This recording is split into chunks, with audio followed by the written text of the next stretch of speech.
when I started looking for a label, and I joined the Nashville Songwriters Association.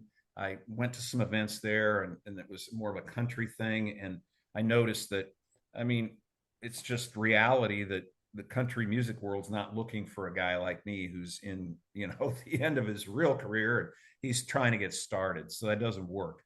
It works in the blues. So many of these songs had a blues bass. Several of them didn't. So we took them off. And then it was like, hey, Ralph, we gotta come up with a couple of more songs that are more blues oriented. So in the interim, I actually went to Ralph Carter's songwriting camp, which he does songwriting. Carrie Hudson there, who's a great performer. I don't know if you know Carrie. He was with a band called Blue Mountain. He still performs today. Great songwriter. Lives in Sumrall, Mississippi. But there was one song called "Stuck in the Mud." That's the name of our album. Yep. And Ralph and I couldn't make it work in the studio. And I said, Carrie, what would you do with this song? And we sat. It might have been even the same picnic table bench that I'd sat with Ralph. And now I got my new friend Carrie, and he and I make that into a song. And then "Soul on the Road," which I wrote during that week of that songwriters.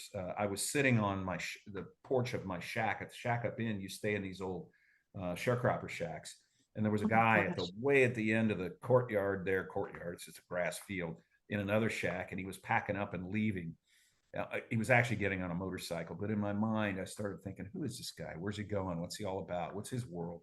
And I sat there on the front porch and wrote "Soul on the Road" about a trucker. I made him into a trucker, and then later that day, I showed it to Carrie, and he and I made it into a song, and then we actually came back a few weeks later and recorded three songs in Clarksdale, Mississippi, to fill out the "Stuck in the Mud" uh, record, including one I wrote the morning of our recording session. We had only planned to do two. The night before, I said, Ralph, how about we do another song? What if we did a cover? He goes, you don't want to do a cover. He goes, what about this song that he'd heard me and Murph play?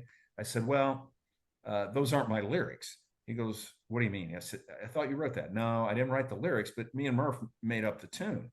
He goes, well, why don't you just write some new lyrics?